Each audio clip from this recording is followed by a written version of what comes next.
Angola created a sovereign wealth fund in 2012. The idea was simple. Take some of the country's massive oil revenue and invest it wisely.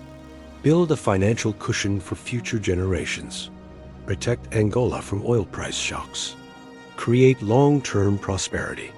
The fund would be managed by professionals, experts, people who understood international finance. They needed someone trustworthy, connected, sophisticated, someone who could navigate global markets and secure Angola's future. They chose Jean-Claude Bastos de Morais, Swiss-Angolan businessman, well-educated, well-connected. They gave him $5 billion to manage Angola's future in his hands. Within 5 years, he had stolen over $500 million of it. This is the story of how a sovereign wealth fund manager turned Angola's safety net into his personal piggy bank. How he used inflated fees, phantom contracts, and offshore accounts to loot a nation. And how, even after being caught, he walked away with most of what he stole.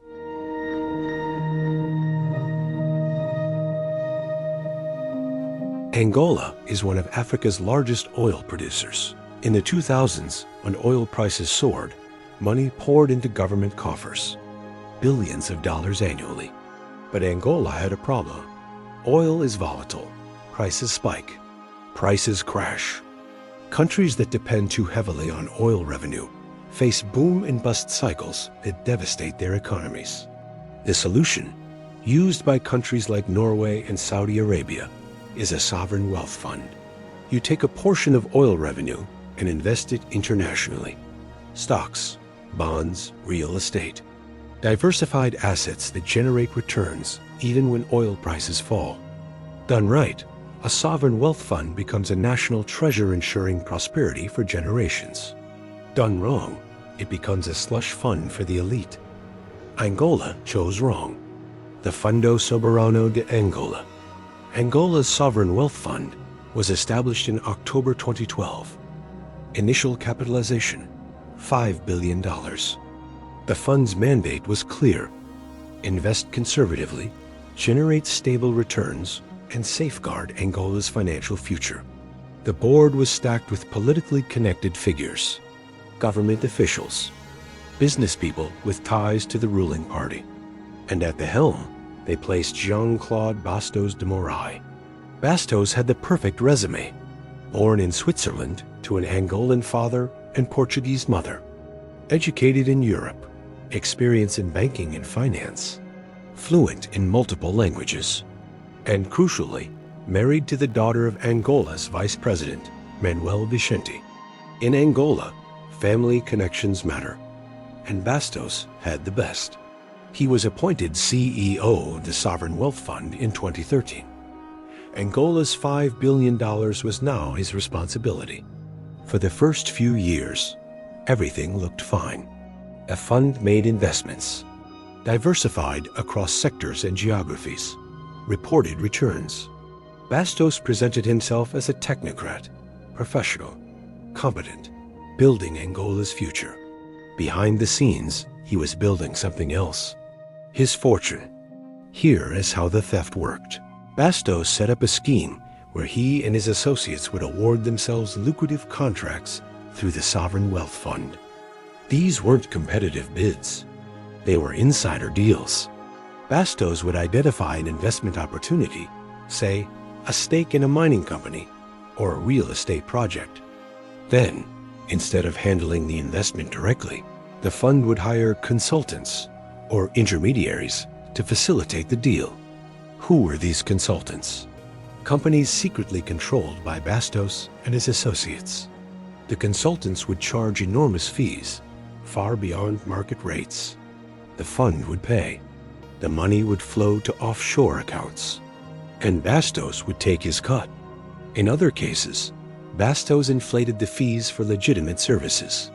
Financial advisors who should have charged $1 million were paid $5 million.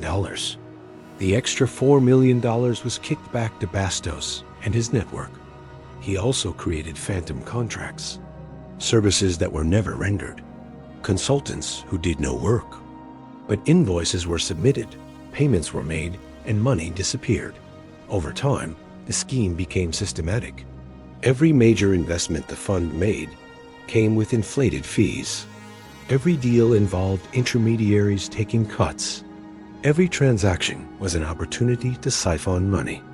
Bastos wasn't managing Angola's wealth. He was looting it. The scale was breathtaking. Investigators would later estimate that Bastos and his associates stole over $500 million from the Sovereign Wealth Fund. $500 million from a fund meant to protect Angola's future. The money went to offshore accounts in tax havens, Swiss bank accounts, shell companies in the British Virgin Islands and Panama. It bought real estate in Europe, luxury apartments in Lisbon and London, investments in private businesses, and all of it was hidden, layered through complex financial structures designed to obscure ownership. Bastos lived well, very well. European vacations, private schools for his children, a lifestyle befitting a man managing billions. But the money wasn't his. It belonged to Angola, a country where, at the time, over 30% of the population lived in poverty. The unraveling began in 2017. José Eduardo dos Santos, Angola's president for 38 years, stepped down.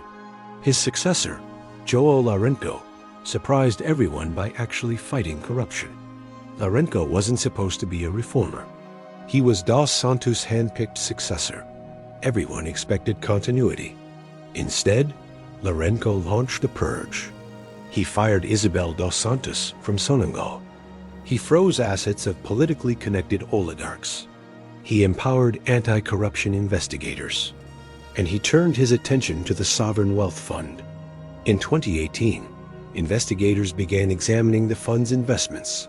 They found irregularities, inflated fees, unexplained payments, contracts awarded without competitive bidding.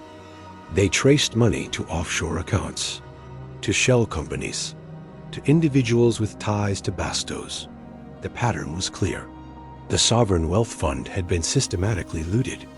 In September 2018, Jean Bastos was arrested.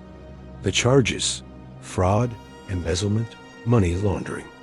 Angola's Attorney General accused him of awarding himself and his associates lucrative contracts, siphoning off over $500 million through inflated fees and offshore accounts. Bastos denied wrongdoing. He claimed the fees were legitimate, that the contracts were proper, that he had acted within his authority as CEO. But the evidence was overwhelming. Here's where the story takes a frustrating turn. Bastos didn't go to trial. Instead, he reached a deal with the Angolan government. The terms were simple: return most of the stolen funds, and we'll let you go. Bastos agreed. He handed over assets, signed away offshore accounts, transferred properties back to the state. In total, he returned approximately $400 to $450 million, but not all of what he had stolen. And in exchange, he walked free. No trial, no conviction, no prison time. The Angolan government framed it as a victory. We recovered the money, they said. That's what matters. But here's the problem. Bastos still kept at least $50 to $100 million. He stole $500 million. He returned most of it, but he walked away with enough to live comfortably for the rest of his life. That's not justice. That's a settlement. Why did Angola make the deal? Because prosecuting Bastos would have been complicated. The money was hidden in multiple jurisdictions: Swiss banks, British Virgin Islands companies, Panamanian shell corporations. Recovering it would require international cooperation, legal battles, years of litigation, and there was no guarantee they'd get it all back. So Angola took the deal, recovered what they could, and let Bastos walk. It's a pattern seen across Africa. When powerful, connected people steal, they're often allowed to negotiate their way out because they have lawyers, because they have connections, because the money is hidden so well that recovery is easier than prosecution. Justice becomes transactional. The Bastos case also exposed Angola's sovereign wealth fund as fundamentally broken. How did he get away with it for so long? Because oversight was weak. The board was filled with political appointees who didn't ask hard questions. Because auditors either didn't look closely or chose not to see. Because in Angola's political system, being connected to the vice president meant you were untouchable. Until suddenly, you weren't. Lourenco's anti-corruption drive changed the calculation. Bastos lost his protection when the regime changed. But the structure that enabled his theft? Still there. The weak oversight? Still there. The culture of impunity? Still there. Bastos was caught because he got unlucky. Because the president changed. Because someone decided to actually investigate. Not because the system worked. The sovereign wealth fund itself is still operating. After Bastos was removed, new management took over. They've tried to rebuild credibility, to demonstrate transparency, to show that the fund is now being managed responsibly. But trust, once broken, is hard to restore. Angolans know what happened. They know their future was stolen. They know the thief walked free. And they know that the next time someone is appointed to manage billions, there's nothing stopping it from happening again. Jean Bastos lives quietly now. He's not in prison. He's not destitute. He's not even particularly infamous. He returned enough money to satisfy the government. He kept enough to live well. He's living proof that in Africa, if you're connected enough, you can steal $500 million and negotiate your way out. No trial, no conviction, no real consequences. Just a deal. The Bastos case is important because it illustrates a broader truth about sovereign wealth funds in resource-rich countries. They're supposed to be tools for long-term prosperity, safety nets for future generations. But too often, they become vehicles for elite enrichment. In Angola, the sovereign wealth fund was supposed to protect against oil price volatility. Instead, it became another source of loot for the politically connected. In several countries, the pattern repeats. Sovereign wealth funds managed by insiders who treat national wealth as personal opportunity. The problem isn't the concept, it's the governance. When oversight is weak, when boards are packed with cronies, when auditors don't ask questions, sovereign wealth funds become slush funds. And countries that desperately need long-term financial security get robbed instead. Angola created a $5 billion fund to secure its future. Jean Bastos was supposed to guard it. Instead, he stole $500 million of it. He was caught. He returned most of it. He walked free.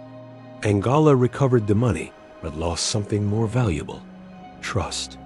Because now, every Angolan knows that their country's wealth isn't safe. This is the story of Jean Bastos, the guardian who robbed the vault, the manager who looted what he was meant to protect, the thief who negotiated his freedom.